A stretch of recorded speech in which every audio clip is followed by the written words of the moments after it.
Hi, I'm Glenn Rogers, and this is American Perspectives. The title of this video is The End Justifies the Means. What does that mean exactly? The end justifies the means. Well, it means basically that what you're trying to accomplish or what you want is so important to you that you will do whatever you have to do to get what you want, and that you feel like doing that, whatever it is perfectly acceptable. If you have to lie, that's okay. If you have to cheat, that's okay. If you have to steal, that's okay. Whatever it is that you need to do to get what you want, the end result, getting what you want, justifies whatever you have to do to get there. The means of getting the end is okay, whatever it is. Now, let's not beat around the bush, okay? The only people who accept this idea as valid, and a good way to behave are immoral people who will, in fact, do whatever is necessary to get what they want. That's who does that sort of thing. Now, the question is this thinking acceptable? Is this way of behaving acceptable? You may have heard the term Machiavellianism, or that's very Machiavelli, or whatever.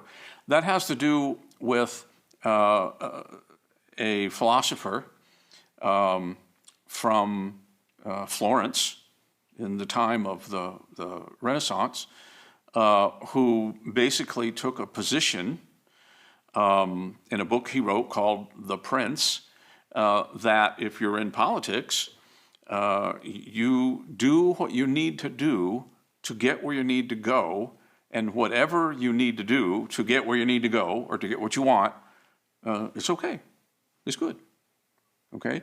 And that's called Machiavellianism, all right? That's kind of a hard word to remember, and for some people it's even hard to say. So just the simple idea, the end justifies the means, is talking about the same thing. So that's what we're going to talk about briefly in this video. But first, I want to take just a minute and ask you if you would help us out by subscribing to the channel. Doesn't cost you anything. It's easy to do. Just click the subscribe button below and click the like button too. What this does is tell YouTube that you like the content here, and that ultimately lets more people see the video. So it'd be great if you would help us out and do that. Okay, so here's the question. Should people do whatever it takes to get what they want? Does the end justify the means? And I want to suggest to you that no, it doesn't. Yeah, but in everyday life, maybe that's true, but what about in politics? And after all, that's what, that whole thing in the book called The Prince, that's what that was about, politics. When you're in politics and you need to get something done that you think, that you believe in the end will be a good thing, okay? Does that mean that you can do, that it's justified for you to do whatever it takes for you to get there? So that in the end, when this is the result, and you say, and this is a good result, this is a good, then that whatever you had to do to get there was okay. Really? Is that the way we want to live? Is that the kind of country we want to live in? Is that the kind of politics we want here? Are those the kind of elected officials that we want to elect? People who will do anything to get where they want to go? I don't think so, but some people do. And many of these people are Marxists. What is it that the Marxists want, basically? What is it they want? Well, many would say, well, they want socialism. They want to establish a socialistic country. Yeah, but that in and of itself is just a means to an end. What is it that they really want? What's the end result that they're actually looking for? Power and control. And having a socialistic society will give them the power and control they want. But see, what they're really after is power and control. They want to be in charge. They want to tell you how to live your life. So what's their aim? How are they going to get there? Well, they're going to make America into a Marxist society, a place where socialism is the rule of the day. The socio-political and socio-economic structure of Marxism will be a socialist society. And in that society, government will be God. And there is no room for God, the actual real God. There's no room for God in a Marxist society. There's no room for God. There's also no room for citizens. Because in a Marxist society, citizens basically are just subjects. And they're dependent on the government for everything.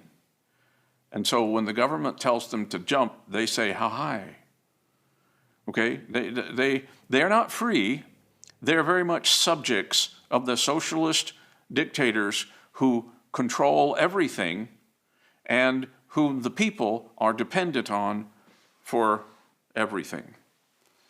Well, what will the Marxists do when they get what they want? Okay, well, the answer to that's pretty short.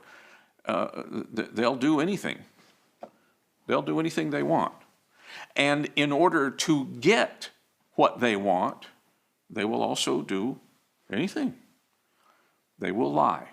They do it all the time. Especially in universities and colleges across this country, they lie to students all the time, telling students that socialism is a way to help poor people. Well, all we're going to do is we're going to take a little bit of extra money from the rich people, and we're going to develop and fund social programs to help the poor people. That's what socialism is. That's all it is. Well, if you've ever studied socialism, you know that that is a lie.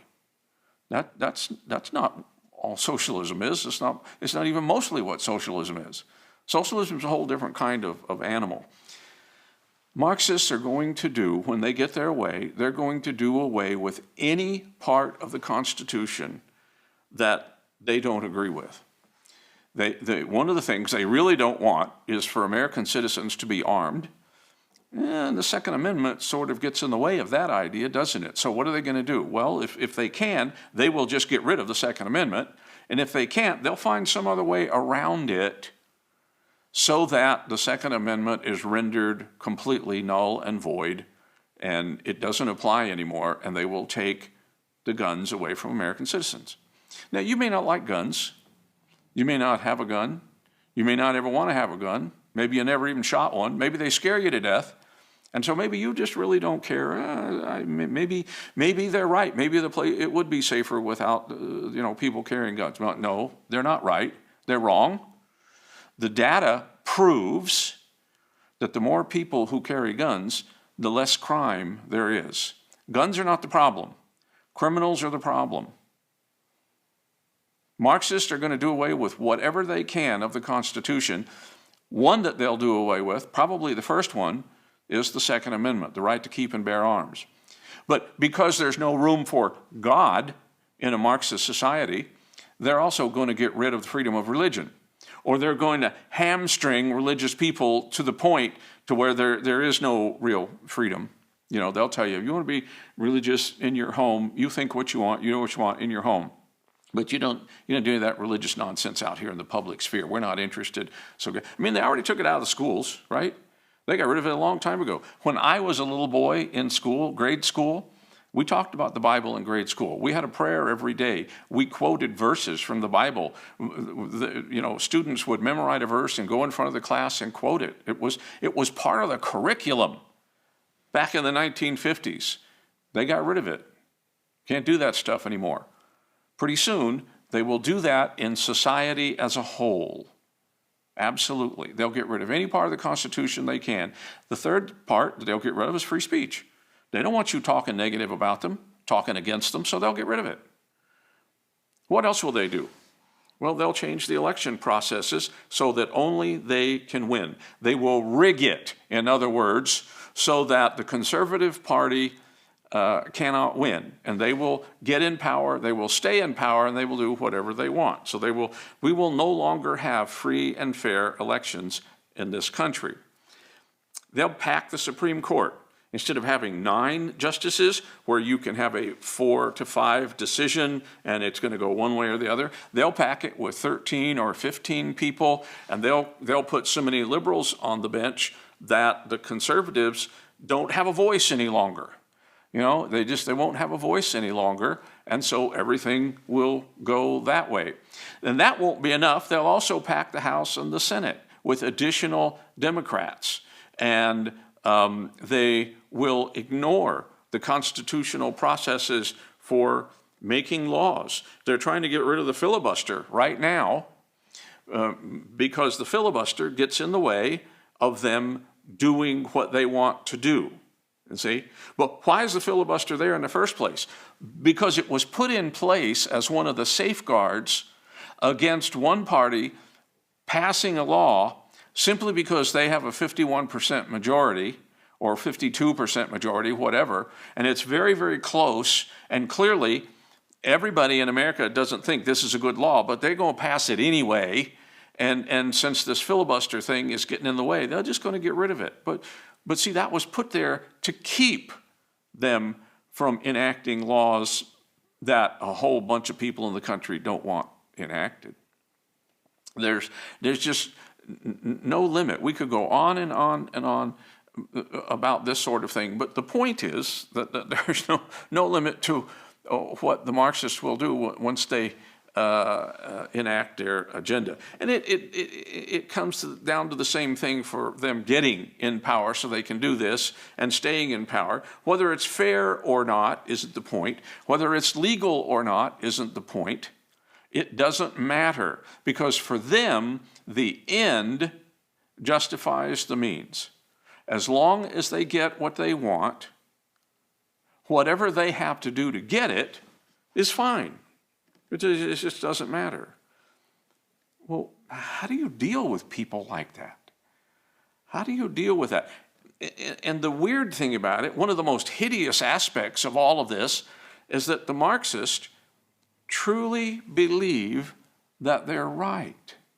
They are so right, they believe, that they must pursue their agenda regardless of whether or not the American people want them to pursue it.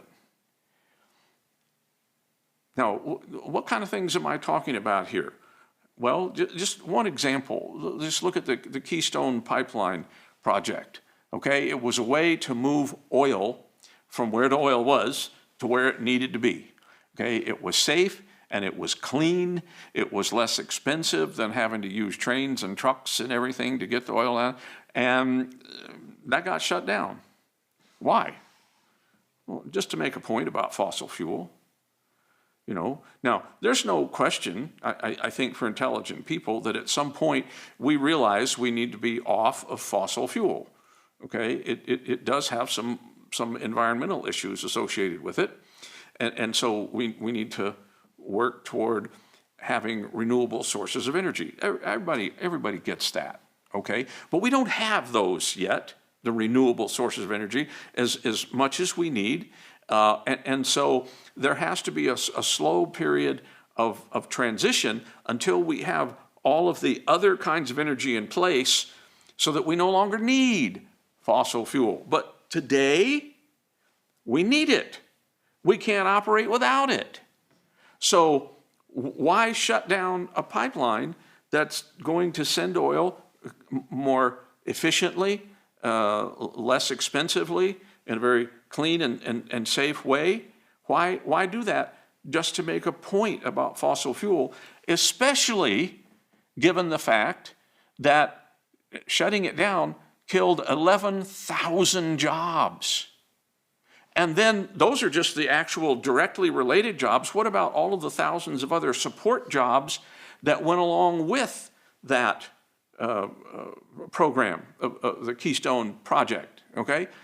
Many thousands of good paying jobs out the window just to make a point. You see, and here's the thing, we're still using oil and we're still transporting it with trucks and trains and everything, it's the same as we were before, but it costs more and it's not as secure, not as safe.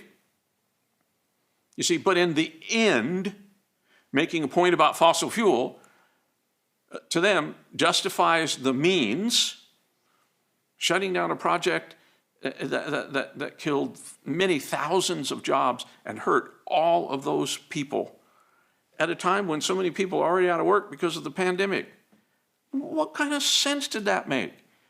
Well, it doesn't have to make sense to everybody, just to the people who know that the end, what I want, is what's most important. And so we're going to do whatever we have to do to move in that direction. Well, is that the kind of government that we need here in America? Is that the kind of government that we want here in America? I don't think so. You have to make up your own mind about that. Those are my thoughts for the day. I hope you found something interesting or helpful in what I had to say. If you did, click the like button down below. Hit the subscribe button. That would be really helpful to us.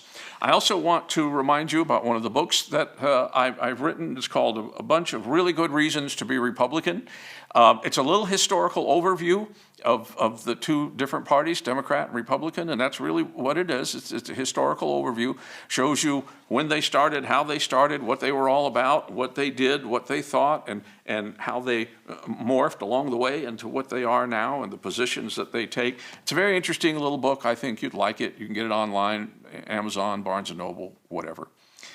Thank you for watching today. I hope you'll watch again. Thanks.